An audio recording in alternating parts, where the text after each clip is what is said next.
Rishi Sunak had a difficult PMQs this week. That's because everyone knows his party chair avoided paying millions of pounds in tax, and Sunak still hasn't sacked him. Does the Prime Minister agree that any politician who seeks to avoid the taxes they owe in this country is not fit to be in charge of taxpayer money? Well, Mr. Speaker, I'm pleased to make my position on this matter completely clear to the House. The issues in question occurred before I was Prime Minister. With regard to the appointment of the Minister without portfolio, the usual appointments process was followed. No issues were raised with me when he was appointed to his current role. And since I commented on this matter last week, more information has come forward. And that is why I have asked the independent advisor to look into the matter. Now, I obviously can't prejudge the outcome of that, but it is right that we fully investigate this matter and establish all the facts. No one told me the guy who I made chair had avoided millions of tax. How can you expect me to have done anything about it? Well, if no one told you, maybe that's the problem. And maybe he should have told you, because Nadhim Zahawi knew about it, right? Nadhim Zahawi has known about it ever since he was Chancellor, because we know that's when he came to this agreement to pay back the money to HMRC, including the penalty. So normally when you hire someone to a significant role in politics, you're going to sit them down and saying, is there anything I should know, by the way? I'm giving you a very high-profile job here, so there will be people, raking through your personal details. Is there a scandal that's about to come out? And if Nadhim Zahawi said, no, everything's completely fine, then he was lying. If he knew that he had paid a multi-million pound bill to HMRC while he was Chancellor. So that, to me, would be probably reason alone to sack the guy. It all came across as incredibly weak from the Prime Minister. Let's see what Starmer came back with. He avoided the question. I think anybody watching would think it's fairly obvious that someone who seeks to avoid tax can't also be in charge of tax. Yet, for some reason, the Prime Minister can't bring himself to say that or even acknowledge the question. Now, last week, the Prime Minister told this House that the chair of the Tory party had addressed his tax affairs in full and there was nothing to add. This week, after days of public pressure, the Prime Minister now says there are serious questions to answer. What changed? Prime Minister, Mr. Speaker, I know he reads from these prepared sheets, but he should listen to what I actually say.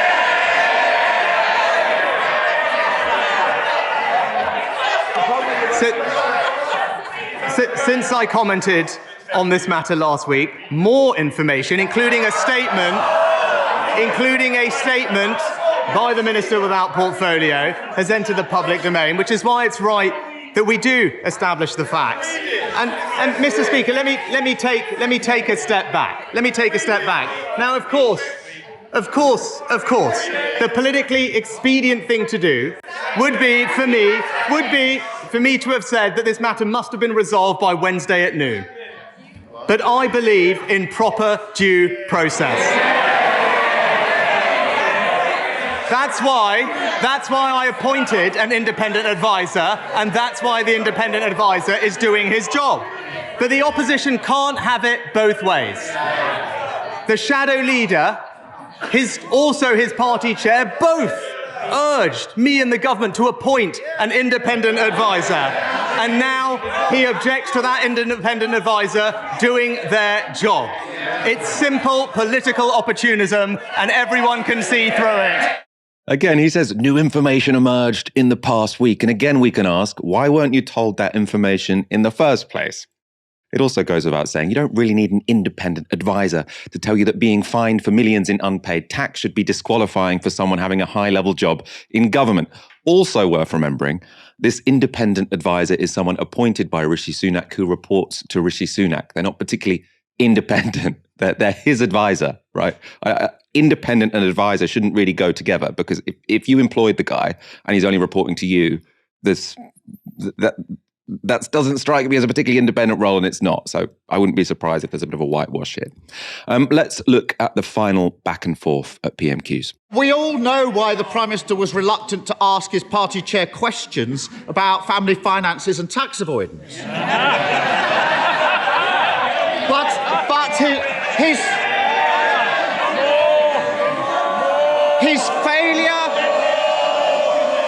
his failure to sack him when the whole country can see what's going on shows how hopelessly weak he is.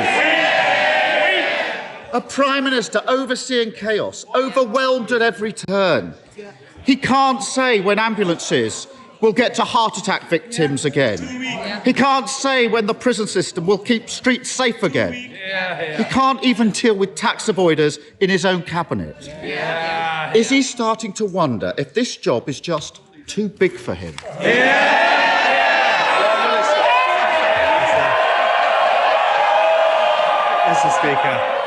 Mr. Speaker, the difference between him and me is that I stand by my values and my principles even when it is difficult.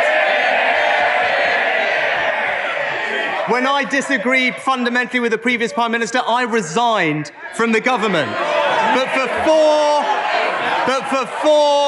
for four long years, he sat next to the member for Islington North. When anti-Semitism ran rife, when his predecessor sided with our opponents. That's what's weak, Mr. Speaker. He has no principles and just petty politics. I don't feel too much sympathy for the Labour Party when smearing their previous leader comes back to bite them at PMQs. But obviously, Rishi Sunak, I think to most people, will have come off the worst there.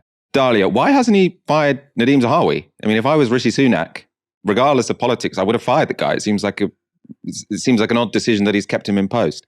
I mean, I guess we've already scraped that barrel of, what's in the Conservative Party, and there's just not much left at the bottom of it, really. So he's got to hold on to what he's got. But I guess, it would be kind of odd for Sunak to fire Zahawi because of, dodgy tax dealings or, tax mischievry, because let's not forget, Sunak accrued a lot of his wealth because his wife claimed, in partly because his wife was claiming non-dom status despite being a resident in the UK for quite a while. Now, obviously, it's slightly different because Sunak's wife was never fined, because her claiming non-dom status wasn't technically violating the rules. It was just making a very, morally bankrupt and selfish choice. She chose to use this, not her non-dom status for tax purposes when, she could have actually and should have paid all of the tax that she, all of her tax to the UK government. But obviously, the legal structures of our tax system, especially when it comes to things like non-dom status, like tax offshoring, they are deliberately designed to help the already very wealthy, to help them basically hide their money from the government, to help them not pay their fair share of tax. So just because, Sunak's wife's dealings were legal,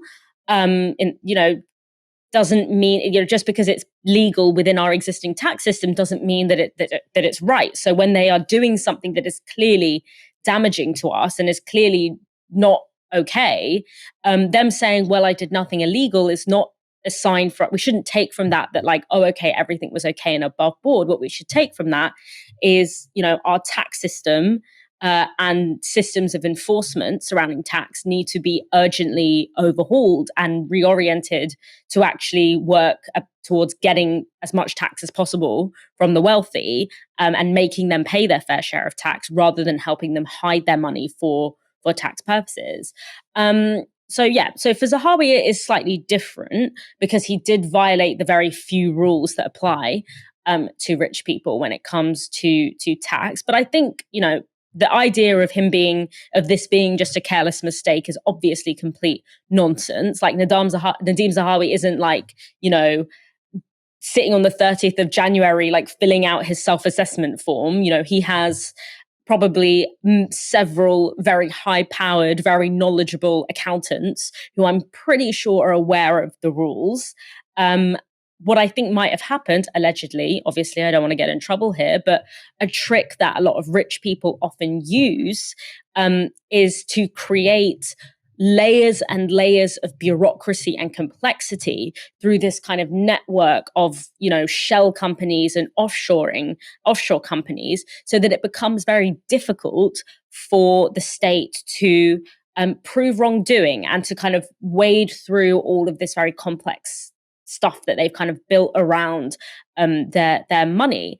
And in the case of most rich people, it works out for them because they're able to kind of fly under the radar. It's too expensive, it's too laborious, it's too difficult to kind of get to the root of where their money is because of this kind of structure that they've created around it.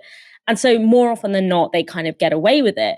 What might have happened here, allegedly, we don't know, of course, is that when you become a high-level government minister, it becomes a little bit more difficult to fly under the radar because suddenly people are very interested in what's going on. So I think in this case, maybe he flew a little close to the sun, but this is how rich people hold on to their wealth. This is why we live in such an unequal society, because our systems, which are supposed to be about pooling resources so that everyone has a basic standard of living, have been chipped away at so much that now they are more heavily designed. More resources are put towards helping rich people hold on to their wealth and keep it away from that public purse. And we're all suffering the consequences of that because, of course, the ultimate kick in the teeth here is the fact that Zahawi and Sunak and all these people are the same people who are turning around to us and saying, well, we can't give nurses pay rises because there's not enough money. There's just not enough money to give every nurse a pay rise. Well, maybe if you and your classmates, paid some of your tax, then maybe there would be enough money to give nurses a pay rise. So, I mean, it's just disgusting all through and through. And I guess for Sunak, it's how can I fire someone who's done something that's not that far away from what me and everyone else in my position, in my kind of class position is kind of getting up to, even though there are differences in the technicality of how wrong each of them were by the rules. But ultimately, both of them are doing the same thing, which is unfairly withholding tax from the public who are entitled to that tax because we create their wealth.